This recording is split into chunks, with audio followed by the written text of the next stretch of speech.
या ठिकाणी आपण औद्योगिक क्रीडा संघटनांचे पदाधिकारी यांची आपण भेट घेत आहोत।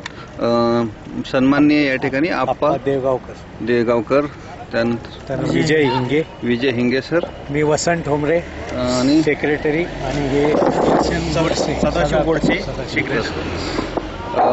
या ठिकाणी सन्माननीय वसंत ठोंबरे सर या ठिकाणी औद्योगिक क्रीडा स्पर्धा संदर्भात माहिती देत आहेत। नमस्कार सर।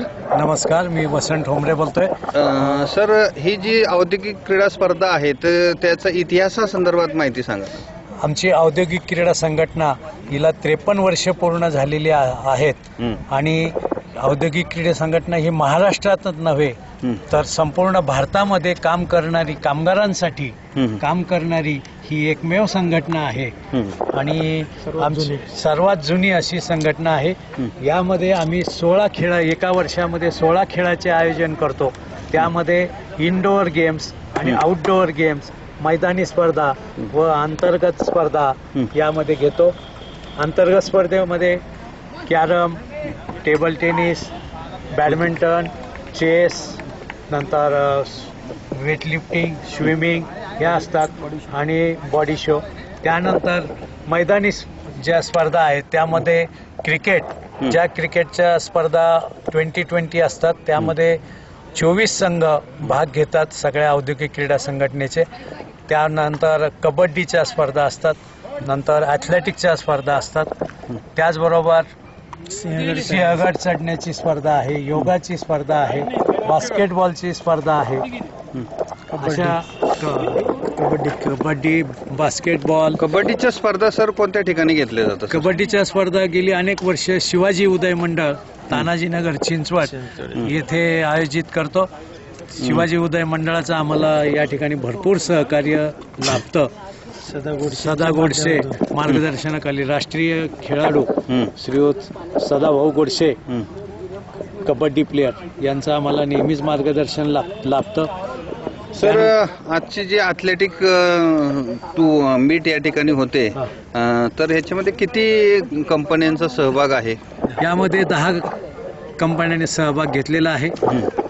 त्यामध्ये टाटा मोटर्स आहे, बजाज ऑटो आहे, ब्रॅम्बो आहे, 512 आर्मी असते, महिंद्रा असते, एस्केप आहे, त्यानंतर ॲम्युनिशन फॅक्टरी आहे, थिसेन ग्रुप आहेत आणि आमचे जे चेअरमन आहेत आर्यस नागेशकर साहेब, थिसेन ग्रुपचे, ते सिनियर मॅनेजर, व्हाईस प्रेसिडेंट झालेले आहेत, तर ते आमचे चेअरमन आहेत। त्यांचं आम्हाला या ठिकाणी मोलाचं सहकार्य लागतं नेहमीच त्यांचं। याच्यामध्ये कोणकोणत्या स्पर्धा आज होणार आहेत ॲथलेटिक्समध्ये? 100 मीटर, नंतर 1500 मीटर, 400 मीटर, त्याचबरोबर discus throw, long jump, javelin, shot put आणि 4x100 मीटर रिले। व्हेटरनच्या वयस्कर 45 वयाच्या पुढील स्पर्धेमध्ये 100 मीटर, त्यानंतर शॉर्टपुट आणि लॉंग जम्प ह्या असतात। त्यानंतर लेडीजच्या ओपन ग्रुपमध्ये 100 मीटर, शॉर्टपुट आणि गोळाफेक किंवा डिस्कस थ्रो अशा स्पर्धा या ठिकाणी आयोजित केलेल्या आहे। यामध्ये औरंगाबाद, चाकण, नंतर पुणे असे या ठिकाणचे खेळाडू आलेले आहेत। आमच्या औद्योगिक क्रीडा संघटनेचे ब्रँड अँबॅसिडर अमोल आढाव, ज्यांनी 7 समुद्र खाड्या पार केलेल्या आहेत, जागतिक विक्रम केलेला आहे, ते या स्पर्धेचे प्रमुख पंच आहेत। ते त्यांच्या मार्गदर्शनाखाली या स्पर्धा आयोजित केलेल्या करतायत। सर, तुमचा ऑलिम्पिक असोसिएशन बरोबर कशा पद्धतीने रॅप असतो किंवा कसा संपर्क आहे? आमचं ऑलिम्पिकमध्ये नाही आहे, कारण पुढचा विचार आहे की जे खेळाडू आहेत, उदाहरणार्थ बजाज ऑटो कंपनीमधून नुकतंच पांगारे, चंद्रकांत पांगारे याचे 3 योगा स्पर्धेमध्ये त्यांनी गोल्ड मेडल मिळवलेलं आहे। त्यानंतर आत्ता हं. औरंगाबादचे आमचे 3 खेळाडू हं. सिंगापूर मिनी ऑलिम्पिकला जाऊन आलेले आहेत. तिथे त्यांना तिघांनाही गोल्ड मेडल मिळालेलं आहे. हं. काकासाहेब पाटील म्हणून ते या ठिकाणी आलेले आहेत. तर त्यांनी 3 वर्ष लॉंग जम्प मध्ये 100 मीटर्समध्ये आणि डिस्कस या 3 मध्ये त्यांनी गोल्ड मेडल मिळवलेलं आहे. 3 ऑलिम्पिक ते खेळलेत. अमोलचं सिंहगडचं अमोल आढाव यांनी सिंहगड स्पर्धा ही सगळ्यात कमी वेळामध्ये नेमका गिनीस वर्ल्ड रेकॉर्ड त्याचं केलेलं आहे. त्याने एका दिवसामध्ये सिंहगड स्पर्धा 16 तासात 22 वेळा पूर्ण केलेली आहे आणि सगळ्यात कमी वेळ त्यांनी सिंहगड स्पर्धेकरता दिलेली आहे. तर असा हा अमोल आमचे आणि औद्योगिक क्षेत्रामध्ये कामगारांसाठी काम करणारी ही एकमेव अशी संघटना आहे. कारण सर्वसाधारण 8 तास काम करून तो थकून जातो आणि त्याच्यासाठी काहीतरी करमणुकीचं किंवा काहीतरी शारीरिक फिटनेस किंवा शरीर चांगलं राहण्यासाठी, कारण मी नेहमी सांगतो कामगारांना पगार का मिळतो तर त्यांचं फिटनेस असल्यामुळे त्यांना पगार मिळतो. फिटनेस नसेल तर तो ॲब्सेंटिझम त्याचं वाढेल, त्याच्या रजा होतील आणि मग कौटुंबिक स्वास्थ्य, शारीरिक स्वास्थ्य राहणार नाही. तर कामगाराच्या दृष्टीने शारीरिक स्वास्थ्य हे सगळ्यात महत्त्वाचं आहे आणि त्यामुळे आम्ही या ठिकाणी, आणि आपणा सर्वांना माहितीच आहे की सर्वसाधारण नवीन पिढीचा जो कल आहे ह्या व्यसनाधीनतेकडे वाढलेला आहे. तर आम्ही याच्यातून व्यसनाधीनता कमी करून कामगारांना चांगलं सुदृढ असं किंवा हेल्थ इज वेल्थ, शरीर संपदा हीच खरी धनसंपदा आहे असं आपण म्हणतो. सर या ठिकाणी हिंगे सर पण उपलब्ध आहेत टेल्कोचे. तर हिंगे सर टेल्को ही सर्वात मोठी अशी कंपनी आहे आणि तुम्ही त्याच्यामध्ये महत्त्वाचे असे स्पोर्ट्स ऑफिसर आहात. तर ह्या कंपनीचं मोठं ग्राउंड पण आहे, तर त्याबद्दल काय सांगाल सर?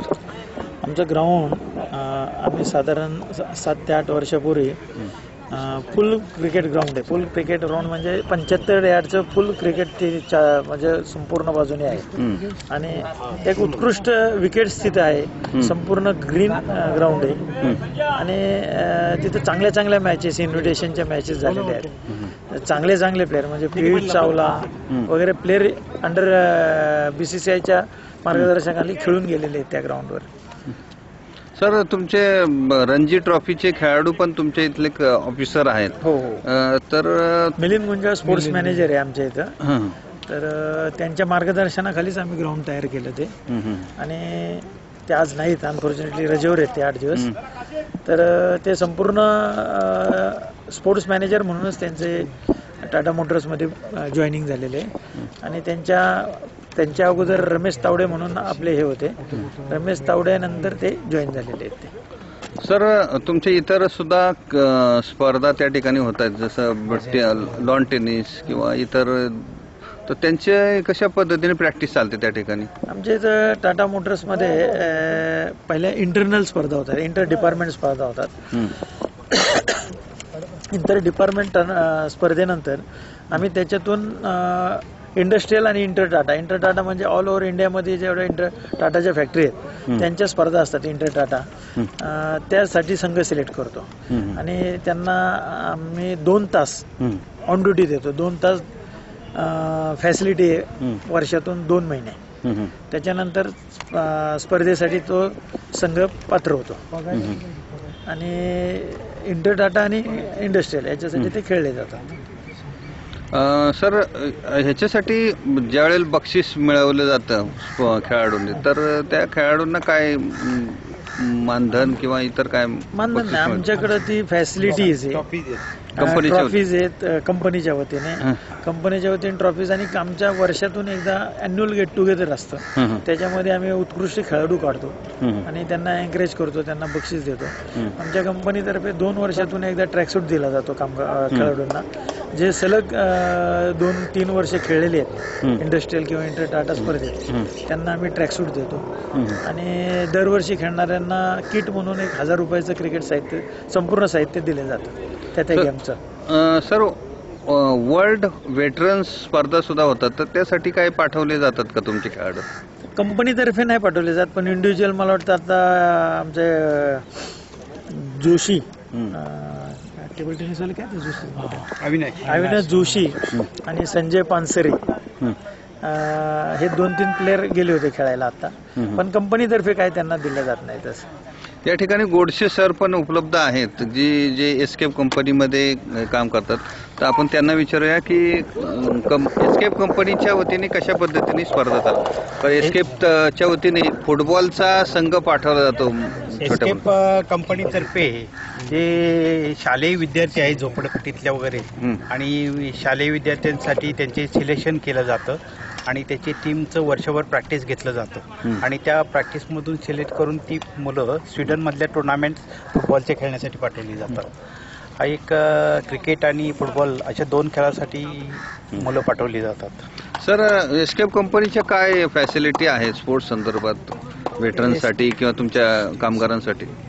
एस्केप कंपनी स्पोर्ट्ससाठी त्यांना ऑन ड्युटी सोडते आणि त्यांना वर्षभराचं जे किट लागतं किंवा खेळण्यासाठी स्पर्धा ते किट त्यांना उपलब्ध करून देते आणि एक महिनाभर त्यांना ऑन ड्युटी प्रॅक्टिससाठी 5:30 ते 6:30 असं 1 तास सोडते दररोज. अनिल पगारे या ठिकाणी अनिल पगारे सर पण उपलब्ध आहेत, क्रीडा अधिकारी बजाज ऑटोचे क्रीडा अधिकारी सन्माननीय अनिल पगारे सर पण उपलब्ध आहेत. तर सर, बजाज ऑटोच्या काय सुविधा आहेत क्रीडा संदर्भात? बजाज ऑटो जे स्पोर्ट्समध्ये इंटरेस्टेड पर्सन्स आहेत त्या सगळ्यांमधनं एक निवड करते चांगल्या टीमची आणि जवळपास 14 इव्हेंट्समध्ये आम्ही IICच्या स्पर्धेला पाठवतो.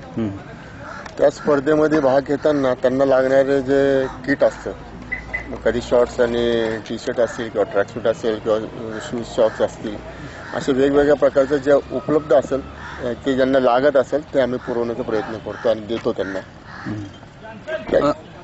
याच्याबरोबर काय इतर पैशाच्या स्वरूपात आणि इतर काय फॅसिलिटी देतात कंपनी? हां, इतर फॅसिलिटीमध्ये जर नॅशनल लेवलला त्याचं जर सिलेक्शन झालं तर कंपनीच्या वतीने पूर्ण त्याला 14 दिवसाची सुट्टी फुल पगारी देता येते. त्याचबरोबर लागणारं किट देते, त्यांना सुट्ट्या देते, जेवणाचा वगैरे जाणे येण्याचा सर्व खर्च येतो. आमचा एक योगामध्ये चंद्रकांत पांगारे म्हणून त्याची आता दक्षिण कोरियाला निवड झालेली आणि दक्षिण कोरियाला जाण्याचा विमानाचा खर्च, येण्या जाण्याचा, तिकडचा राहण्याचा सर्व खर्च बाई ऑटोने केलेला आहे. मागच्या 2 वेळेस तर इंटरनॅशनल लेवलला गोल्ड मेडल घेऊन आलं इंडियासाठी, नॉट ओनली फॉर बाई ऑटो, तर इंडियासाठी जर गोल्ड मेडल आणलं तर अशा वेळेस 3ऱ्या वेळेस त्याचं सिलेक्शन झालं, 3ऱ्या वेळेस कंपनीने त्याला पाठवण्याचं ठरवलेलं आहे. धन्यवाद सर. या ठिकाणी इतर काय माहिती सांगाल सर? हां, आता हे जे स्पोर्ट्स डिपार्टमेंट आहे आमचं HR डिपार्टमेंटकडे आले आणि HR डिपार्टमेंटनी स्पोर्ट्स साठी अत्यंत मोलाचं सहकार्य केलं. त्यामध्ये महाराणा सर आहेत, सुंदरशन साहेब आहे आणि आमचे जे प्रेसिडेंट आहेत स्वतः एक उत्कृष्ट टेबल टेनिसपटू आहे रथ साहेब, ह्यांचं त्यामध्ये लिडरशिप असल्यामुळं स्पोर्ट्सला आता बजाज ऑटोमध्ये फार चांगले दिवस आले असं मला वाटतं. त्याचबरोबर बजाज ऑटोमध्ये सर्वात महत्त्वाचं जे आहे ट्रेकिंग हा विषय, त्यामध्ये आत्तापर्यंत 261 ट्रेक बजाज ऑटोनी सुखरूपपणे पार केलेले आणि पूर्ण इंडस्ट्रीजमध्ये पहिल्यांदाच असं घडलं की बजाज ऑटोने सगळ्यात जास्त ट्रेक्स पूर्ण केलेले आहेत. महाराष्ट्रातले जवळपास 80% किल्ले बजाज ऑटोतल्या सर्व ट्रेकर्सने पूर्ण केलेले आहेत. त्याचबरोबर आमचे काही ट्रेकर्स हिमालयात जाऊन जवळपास 14,500 फुटापर्यंत सारपास या ठिकाणी जाऊन आलेले आहेत. धन्यवाद सर. वसंत ठोंबरे, मला सांगण्याचा अभिमान वाटतो की बजाज ऑटोने 261 किल्ले पूर्ण केलेले आहेत आणि त्यामध्ये एकदा सगळ्यात महाराष्ट्रातला अवघड लिंगाणा किल्ला की बाबासाहेब पुरंदरेने त्याबद्दल असं म्हटलंय की अशा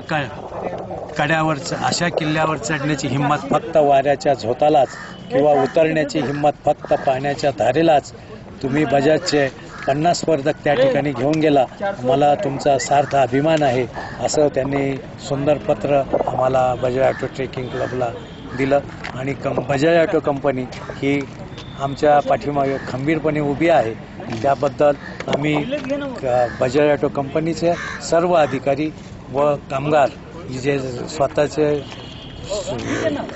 सुट्टी घेऊन किंवा वेळ देऊन जे प्रॅक्टिस करून स्वतःचं शरीर सुदृढ बनवतात आणि व्यसनाधीनतेपासून दूर राहतात.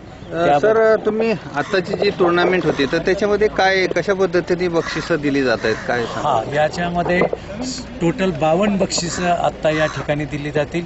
त्यामध्ये एक बेस्ट ॲथलेट म्हणून एक बक्षीस दिलं जाईल आणि जे आत्ता 16 इव्हेंट आहेत त्या 16 इव्हेंटमध्ये पहिलं, दुसरं आणि तिसरं प्रत्येक खेळामध्ये बक्षीस दिलं जाईल औद्योगिक क्रीडा संघटनेच्या वतीने आणि म्हणजे ट्रॉफी स्वरूपात. आणि याच्याबरोबर रोख रक्कम अशी काय असेल का त्याच्यामध्ये? रोख रक्कम नाही, सर्टिफिकेट आणि प्राइज सर्टिफिकेट आणि चॅम्पियनशिप असते. जी कंपनी चॅम्पियनशिप जिंकेल त्यांना मोठा कप असतो. तो वर्षाच्या शेवटी आम्ही एक प्रोग्राम करतो. जनरल बॉडी याच्यामध्ये आता जे तुमचे जे ॲथलीट निवडले जाणार तर हे पुढं कशासाठी क्वालिफाय होतील? स्टेटसाठी किंवा नॅशनलसाठी असं काय आहे का? नाही, सध्या कारण काय आमचं हे असोसिएशन एकमेव आहे महाराष्ट्रामध्ये आणि भारतामध्ये. तर आता आमचं नाशिक या ठिकाणी प्रयत्न चालू आहे, औरंगाबादचा प्रयत्न चालू आहे की तिथे जे कामगार आहेत त्यांच्याशी असं असोसिएशन तयार करून महाराष्ट्रात पहिल्यांदा त्यांच्या स्पर्धा घ्यायच्या आणि मग भारतीय याच्याशी स्टेट लेवल राष्ट्रीय लेवलला अशी काही स्पर्धा होत नाही म्हणजे फक्त तुमच्या लोकल लेवलच्या स्पर्धा होत. आणि ते जे स्वतः जे हे करतात त्यांना आम्ही एनकरेज करतो. म्हणजे जर ऍथलेटिक्स मध्ये बेस्ट असेल तर त्यांना आम्ही ऍथलेटिक्स मध्ये पाठवतो पुढे. पुढचा जो त्यांचा जो खर्च आहे पुढचा जो त्यांचा खर्च आहे तो आम्ही करतो कंपनी. जर त्यांचं जर पोटेन्शियल असेल त्या प्लेअर मध्ये तर त्याला पुढे जाण्याचा खर्च करतो कंपनी. धन्यवाद सर. या ठिकाणी NSCC स्पोर्ट्स यूट्यूब चॅनलला आपण माहिती दिलीत आणि बहुमूल्य वेळ दिला त्याबद्दल धन्यवाद. Thank you sir. थँक्यू.